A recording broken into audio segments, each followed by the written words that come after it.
यहाँ associated milk producers portage Wisconsin में 225 kilo के असल चीज के बड़े टुकड़ों को लेकर ये काम शुरू होता है। इससे चीज की खुशबू आ रही है। हाँ, बिल्कुल सही कह रहे हैं आप। हमारे पास ये मास्टर चीज ब्लेंडर है जो सारी चीज को अच्छी तरह से मिलाकर हमें हमारे काम की चीज देता है। ये मास्टर ब्लेंडर चेडर और कॉल्बी चीज को साथ में मिलाता है। और एक गौर करने वाली बात यह है कि सफेद दूध से निकलने वाली चीज भी सफेद ही होती है, पर क्योंकि लोगों को रंगीन यानी पीली चीज खाने की आदत है, इसलिए हम चीज में रंग डालते हैं। फिर एक इंडस्ट्रियल मिक्सर सारी चीज को अच्छी तरह से मथता है। इसे और मक्खनदार और स्वादिष्ट बनाने के लिए इस चीज में दूध से मिली चर्बी डाली जाती है, जो मक्खन से भी ज्यादा मोटा करने की क्षमता रखती है। और इस चीज में डाला जाता है सोडियम सिट्रेट, जो एक इमल्सिफायर है।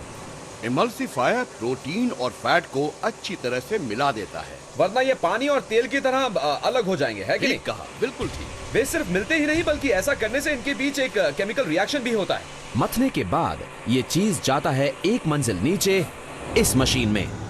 अब ये ऊपर से यहाँ नीचे आ रहा है, तो अब इस मशीन में क्या हो रहा है? जैसा कि आप देख रहे चीज हैं, को गूंदा जा रहा है। इस मशीन में अब तक जो भी हमने साथ में डाला है वो सब अच्छी तरह से मिक्स हो रहा है।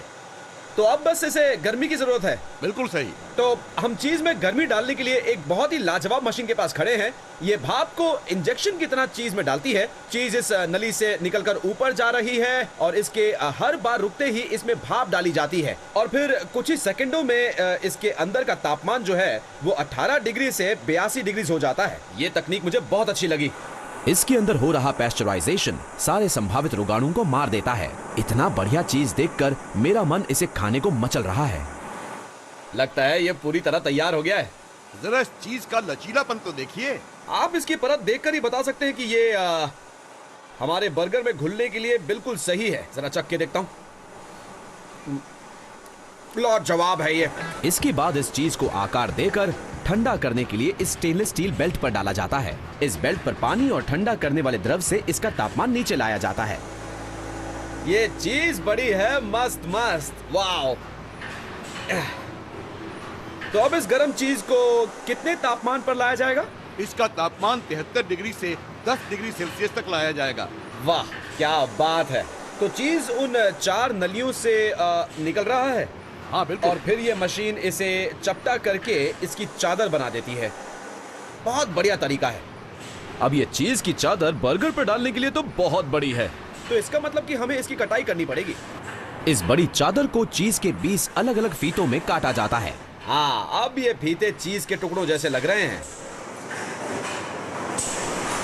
टुकड़ों में काटते ही अमेरिका का मनपसंद चीज पैकेजिंग के लिए तैयार हो जाएगा।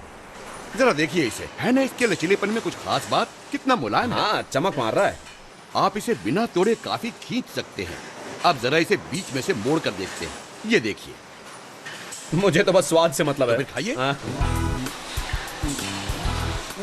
मुझे तो इसका स्वाद बहुत पसंद आया और इसे खाते ही मुझे अपनी माँ की याद आ गई। जब मैं छोटा था तब वो मेरी पिकनिक्स पर मुझे ग्रिल्ड चीज सैंडविच बनाकर देती थी और मैं उन पर ढेर सारी चीज लगाकर मजे से खाता था। तो अब पता करते हैं कि ये घुलता कितना अच्छा है।